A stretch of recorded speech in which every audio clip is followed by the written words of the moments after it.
क्या कर्नाटक में RSS ban हो जाएगा? दोस्तों, राष्ट्रीय स्वयंसेवक संघ की गतिविधियों पर कर्नाटक सरकार पूरी तरह सख्त हो गई है। सरकार में मंत्री प्रियांक खड़गे आरएसएस को निशाने पर ले रखा है।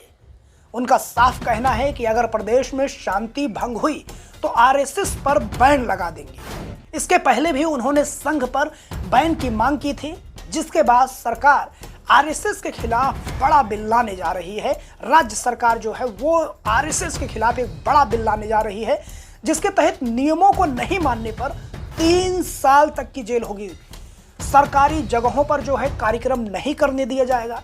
ऐसे कहीं भी आरएसएस के लोग शाखा नहीं लगा पाएंगे। स्कूल, कॉलेज, सरकारी परिसर में बिना अनुमति घुसने नहीं दिया जाएगा। सबसे बड़ी बात दोस्तों कि सरकारी कर्मचारी जो है, जो राज्य सरकार के अधीन, जो राज्य सरकार के तहत कर्मचारी हैं, वो आरएसएस की शाखा में अगर भाग लेते हैं तो उनकी नौकरी भी जा सकती है। खबर देखिए दोस्तों, सरकारी जगहों पर बैन होंगे आरएसएस कार्यक्रम, बिल में होगा 3 साल तक की जेल का प्रावधान।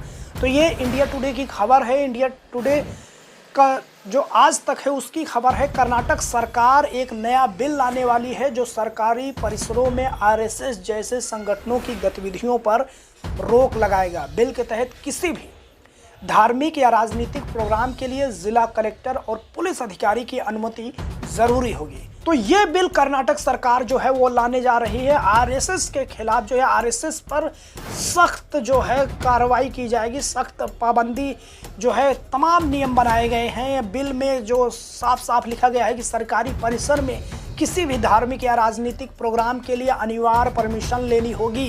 यानी कोई भी कार्यक्रम करने से पहले परमिशन लेनी होगी। डिस्ट्रिक्ट कमिश्नर और सुपरिटेंडेंट ऑफ पुलिस इजाज़त देने वाले अधिकारी होंगे। बिल में उल्लंघन के लिए सख्त सजा का प्रावधान है।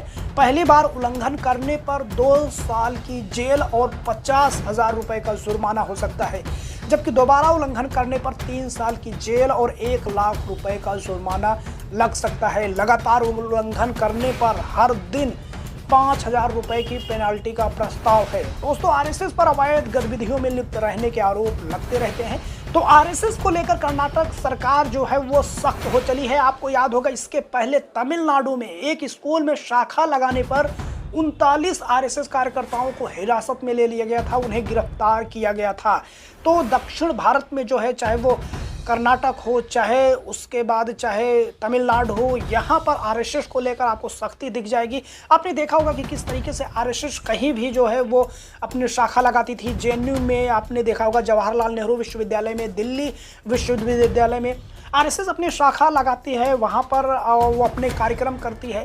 लेकिन जो है अब यही काम जो है वो कर्नाटक में करना, तमिलनाडु में करना, ये बहुत मुश्किल है। तो आरएसएस के जो हैं वो बुरे दिन शुरू हो गए हैं दक्षिण भारत के कुछ राज्यों में खासकर। दोस्तों, इस पूरे मसले को लेकर आप क्या कहना चाहते हैं? अपनी राय कमेंट बॉक्स में ज़रूर बताएं।